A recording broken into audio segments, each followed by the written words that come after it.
Hello everyone. Today we are going to be talking about plants. In particular, we're going to be talking about the needs of plants and various factors affecting their growth. We have a few learning goals today. You should be able to describe some of the differences between primary and secondary growth. You should be able to describe the different factors that affect plant growth in terms of environmental factors, but also the hormones, and also the three different types of tropisms, and know what a tropism even is. Now, plants are living creatures, so what I want you to do is pause the video and think about what do living creatures do and need? What do plants need in order to grow and, thrive as living creatures? So I hope you pause the video. Why don't we talk about it now? Of course, plants need energy. So same as any living creature, we need energy in order to have those chemical reactions happening in our body. And as I'm sure you know, plants acquire energy through photosynthesis. Well, sort of. Now, photosynthesis is the process of, it's a chemical reaction between carbon dioxide and water and solar energy to create glucose and oxygen. I'm sure that this is a chemical reaction that you know well. In order to transform this glucose into usable energy, plants will perform something called cellular respiration. So plants perform photosynthesis and cellular respiration. And this glucose molecule is broken down, and eventually we get ATP out of the mix. And ATP is that usable energy for most organisms. So if plants are performing photosynthesis, and in order to do that, they need a few things, including this carbon dioxide. So they need access to carbon dioxide, they need access to water, and of course, the sun. They also need a few other nutrients, things like nitrogen, phosphorus, potassium, and these substances are usually dissolved in water, and that's how the plant is able to absorb it.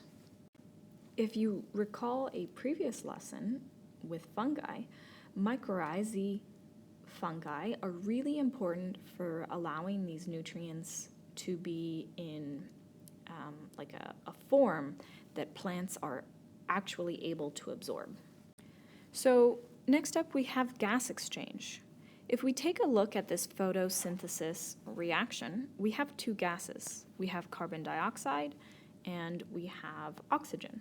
And so in order to get carbon dioxide, they need to be able to exchange gases, and they also need to get rid of oxygen. And so this mostly happens at the leaves. Now, because plants are creating sugars, they are carbohydrate rich, which means they are a really, really good source of food for other creatures. That means that plants need a way to protect themselves from being eaten. And so what they'll do is they'll create toxic or bad tasting substances. They can have hairy or prickly layers to protect themselves, and they have all these different ways of protecting themselves from herbivores as well as diseases. And finally, as a living creature, all things need to be able to reproduce, whether that's sexually or asexually. Now, in our plants unit, we are going to be focusing on vascular plants as opposed to our non-vascular plants like the bryophytes and the mosses. When we're talking about vascular plants, there's two main parts. We have the roots, and the shoots.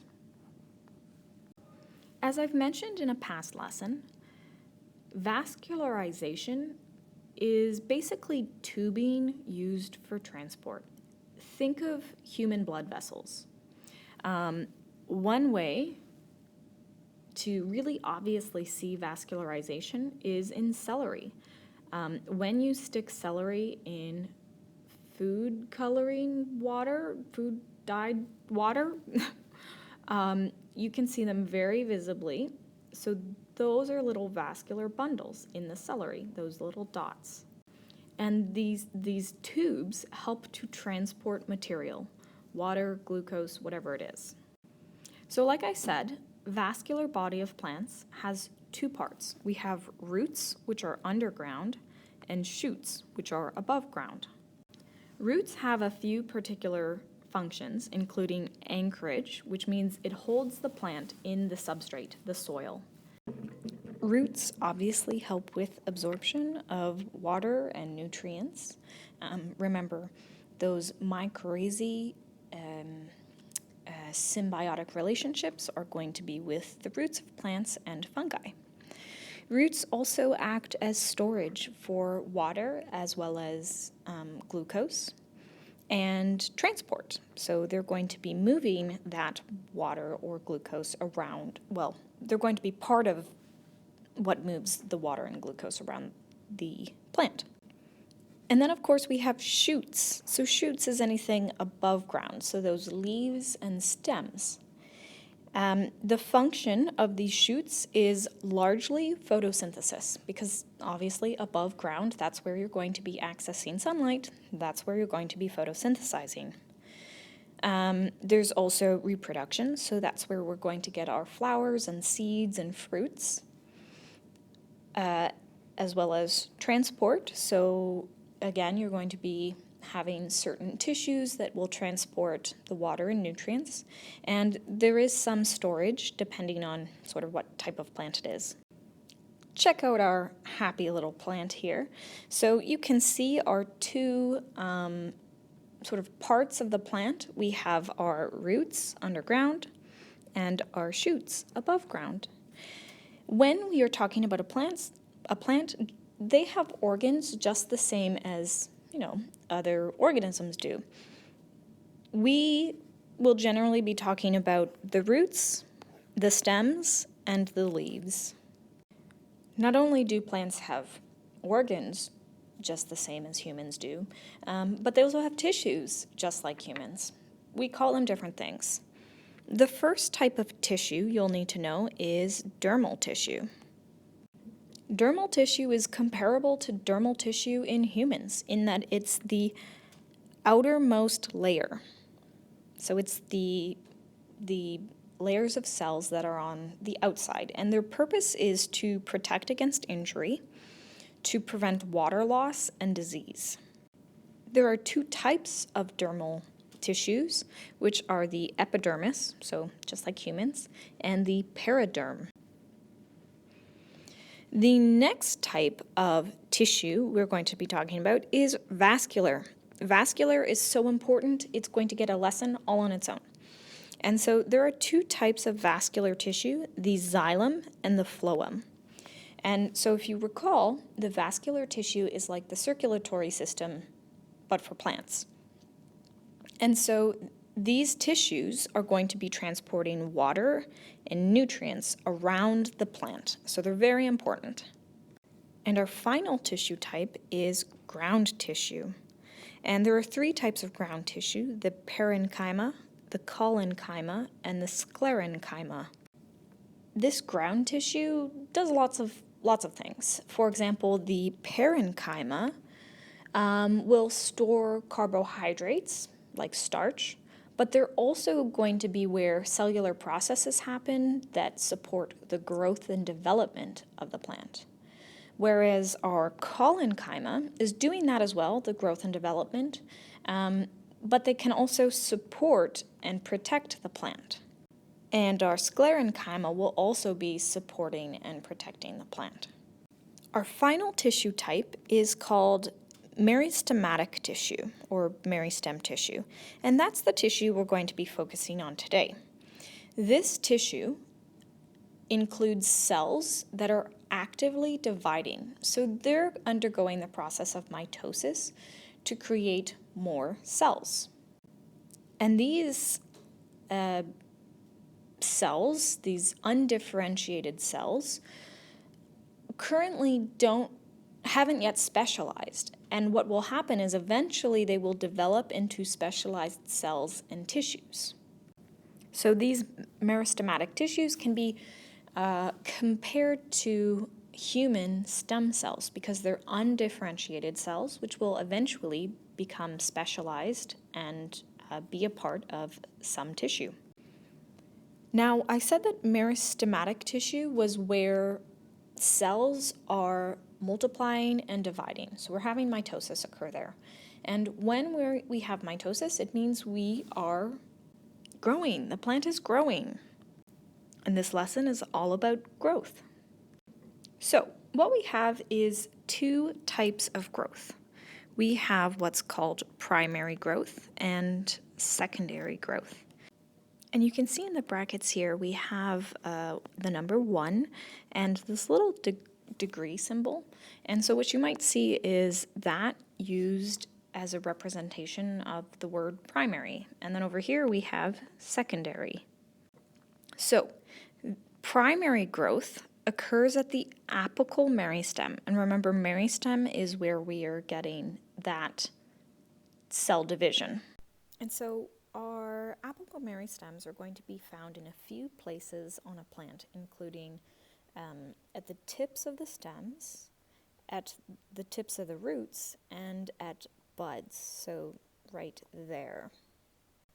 And primary growth is the result of an increase in length. So our plant is going to be getting taller and longer. In the first year of growth of the plant, it can also result in girth, but only within the first year.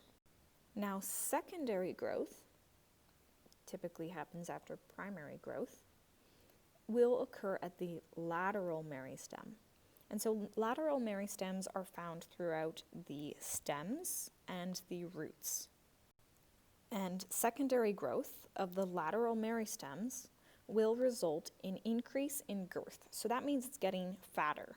The plant is going to get fatter and fatter. It's important to know that not all plants will have lateral meristems.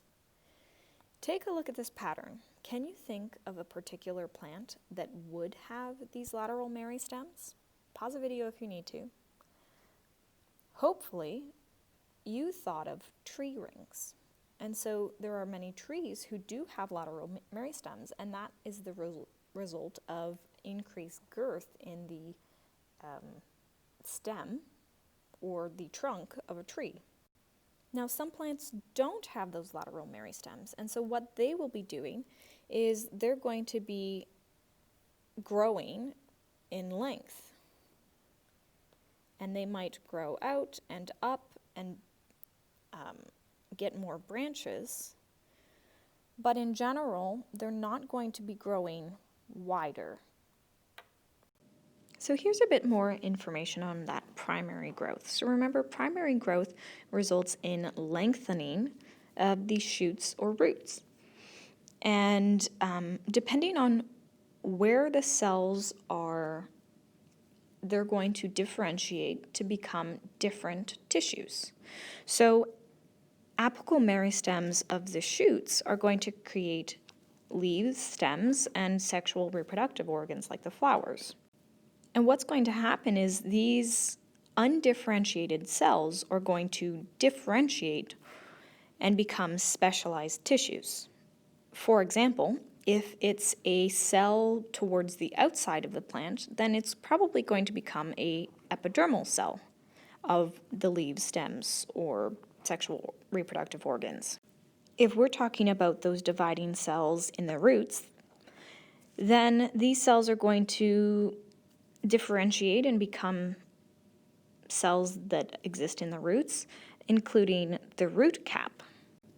So here we have a picture of a root, and there's a few areas of interest to us. So down at the very bottom, we have our root cap. And the root cap is there to protect the root as it pushes through the soil. We also have our division of cell division zone. So that's right over here. And so this is the area where cells are actively dividing.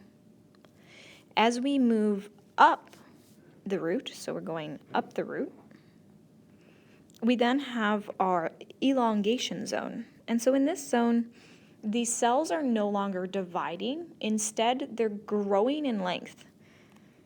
So we're getting longer and longer cells. And the final step in our growth of this apical meristem is the maturation zone. So down here in the elongation zone, the cells might not be differentiated yet. So they might not be, they might have not be of a particular tissue. In the maturation zone is where that's going to occur. So you're going to have some cells mature and differentiate to become specialized tissues like the xylem or the phloem. And any tissue that comes from an apical meristem is called primary tissue. So you can have a primary xylem and a primary phloem. Here's some more information on secondary growth. So if you recall, that is happening in the lateral meristems. And secondary growth only happens in woody species. So species that have wood. What you can see up here is our happy little cross-section of a tree, and you can see the many tree rings. And so this secondary growth is going to be happening after the plant's first year of life. And so wood is actually the product of this secondary growth. In woody species, we have two types of lateral meristems. The first is called cork cambium, and this cork cambium is the cells that form the bark of the tree, so it's sort of that outside. And then we also have our vascular cambium, and so those are a layer of cells between the xylem and phloem. And this will produce our secondary xylem and phloem. If we take a look at these images, we can see tissues involved in primary growth happening at the tips of this plant. And so you have our primary xylem and our primary phloem right there. And then if we go further down to where you would find the lateral meristem, then you're going to find two tissues. So on the outside, we have that cork cambium, so that's our first type of lateral meristematic tissue. And we also have our vascular cambium, which is our second lateral meristematic tissue. And this vascular cambium is going to be important for creating those secondary xylem and phloem. And if you recall, our xylem and phloem are our vascular tissues. So these are the things that are going to be carrying water and nutrients around, up and down the plant. So it's important that we have enough vascular tissue to support the plant. So once again, the tips of our plant is where the primary growth is going to be occurring, and we're going to be getting our primary xylem and phloem. And in the sort of stems, we will be getting our lateral growth or secondary growth. And the result of that is going to be our secondary xylem, our secondary phloem, and we will get our sort of cork cambium or bark growing. And these layers that are being added onto the sort of the girth of the plant is where we get our tree rings from as the tree grows year after year. And so each year, our vascular cambium is producing new secondary xylem and phloem. And this, the amount of growth will depend from year to year. based on the environmental conditions. And so scientists will use these growth rings to learn about past climate conditions of a given region. As I'm sure you may know, the size of the ring tells scientists about what the environmental conditions may have looked like. For example, a thin year may have been a very dry year, whereas a thick ring may have been a more wet or rainy year. So on that note, environmental factors affect plant growth. Things like the amount of light, the amount of water, the availability of nutrients, the temperature, and even the soil will affect how a plant will grow. And not all plants are the same. So some plants will need lots of light to have optimal growth, while others will have optimal growth with less light. Same thing for water, nutrients, temperature, soil. All plants are going to have unique preferences. And these preferences are generally going to be based on their anatomy and structure. So, for example, a plant that is very good at retaining moisture might do okay with lots of light. But if there's a plant that isn't as good at retaining water, then maybe a lot of light isn't good for that plant. Temperature has a huge impact on cellular processes. And so most plants have a specific temperature range in which they will perform the best because these cellular processes are at their peak. Temperature can also act as a signal to begin a developmental stage. For example, the seeds of many tree species will germinate only after undergoing a period of cold. So that means that there are better chances that the seed will germinate in the spring when there's a greater chance that the seedling will survive. Temperature will also impact the timing of flowers appearing. This is important because flowers need to appear when pollinators are out and about. If flowers appear too early or too late, then their pollinators aren't going to be able to pollinate the flower, and the flower won't be able to reproduce. Soil has an important impact on the growth of plants. Soil can be made of many different things, different sort of components of different materials like clay, sand, humus, and that will impact the drainage of the soil, so how much access to water that the plant is going to be getting, as well as nutrients. The pH of the soil can also impact the plant growth and development.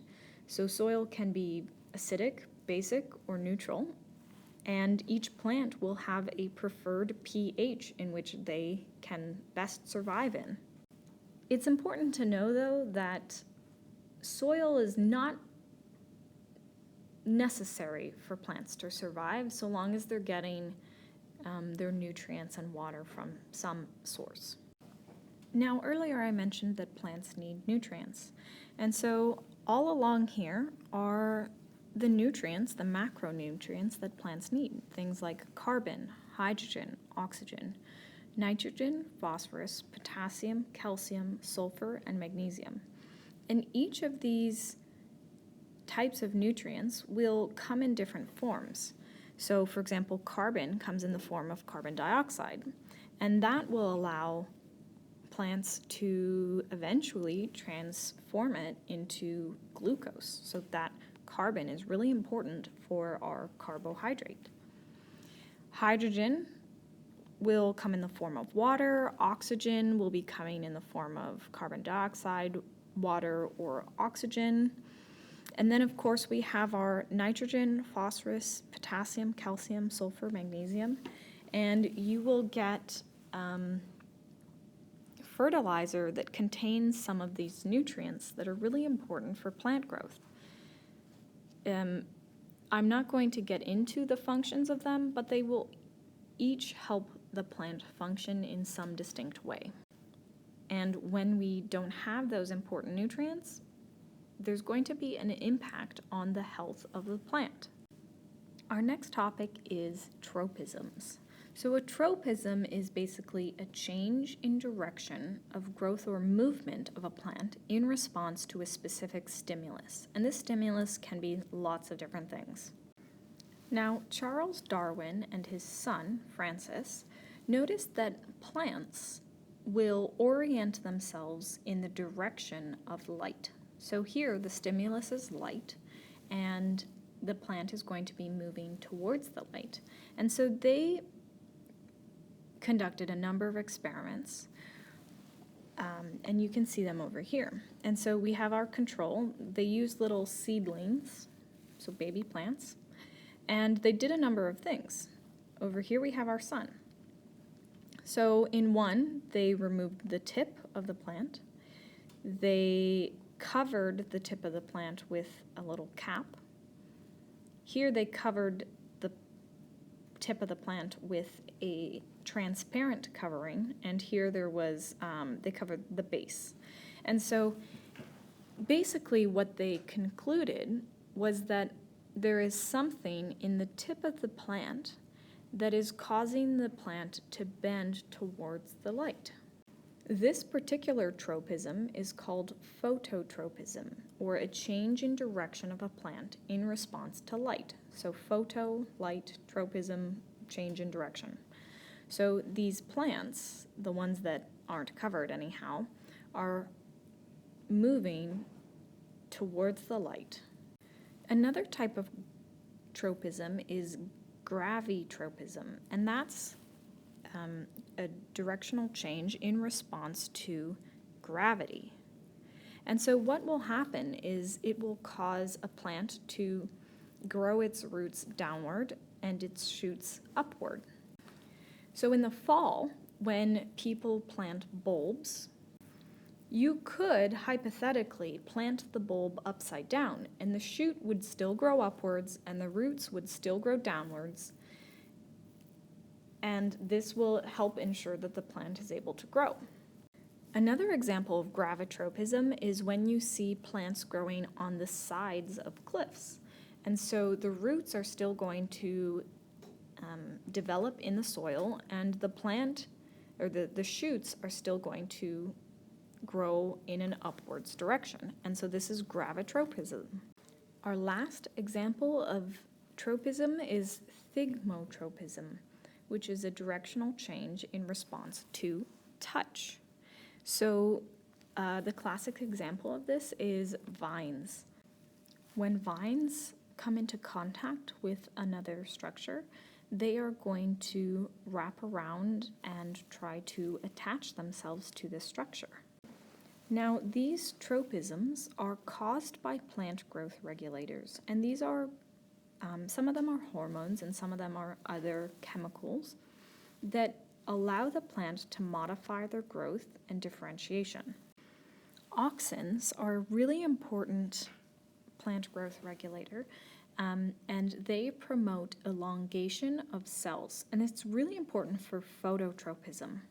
Now, Paul Anderson of Bozeman Science does a great job explaining these, so I'm going to let him explain it to you. Check the description box below for a link to his video on plant growth regulators. Now, hopefully you've watched the Bozeman Science on plant control, but that's the end of this lesson. We talked about the basic needs of plants as well as different things that can impact the growth of plants. And we also talked about different types of growth, primary and secondary, and what that looks like in the different tissues of the plants. But if you have any questions, please let me know, and good luck.